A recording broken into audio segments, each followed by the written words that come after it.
Assalamualaikum warahmatullahi wabarakatuh. Saya Ropita Sari. Saya akan menjelaskan proses produksi bahasa dalam otak. Baiklah, dapat kita lihat pada bagian struktur otak, yaitu mempunyai bagian otak depan, frontal lobe, bagian otak atas dekat dengan ubun-ubun, parietal lobe, bagian otak belakang, occipital lobe, otak kecil, cerebellum, sumsum lanjutan, medulla oblongata, dan bagian otak temporal disebut dengan temporal lobe. Dari bagian-bagian tersebut mempunyai fungsi-fungsi tersendiri, yaitu frontal lobe berfungsi untuk mengatur gerak otot, perasaan, dan menimbang suatu keadaan. Nah, seperti saat mengambil keputusan, jika rusak, maka akan terganggulah dalam hal untuk mengambil keputusan tersebut. Yang kedua yaitu parietal lobe. Nah, parietal lobe ini berfungsi untuk memproses informasi seperti sentuhan, rasa, suhu, gerak tubuh, dan sebagainya. Jika rusak, maka bermasalah dalam memori verbal.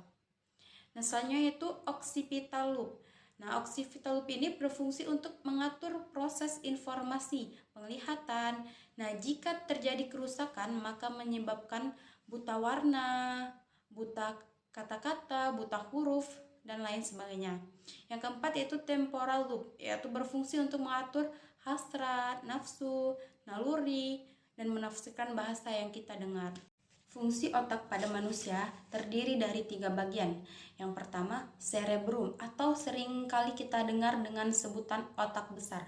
Nah, pada bagian otak yang paling besar dan memiliki lipatan-lipatan cerebrum, menerima pesan dari seluruh alat indera dan memiliki beberapa fungsi. Nah, fungsi tersebut seperti memori, berpikir, atau merasa. Nah, sebagai pusat kontrol otot dan kepribadian, beberapa fungsi cerebrum ini bersifat sadar atau dapat kita kontrol. Nah, yang kedua yaitu cerebellum, atau sering dikenal dengan sebutan otak kecil. Otak kecil ini berfungsi untuk menjaga keseimbangan gerak tubuh. Semua saraf yang masuk dan meninggalkan otak yang berasal dan menuju ke otot mengirim pesan ke cerebellum. Nah, kerjanya ini bersifat refleks dan tidak dapat dikontrol. Yang ketiga, medulla oblongata. Nah, ini mirip dengan sumsum atau tulang belakang, tetapi fungsinya sangat berbeda.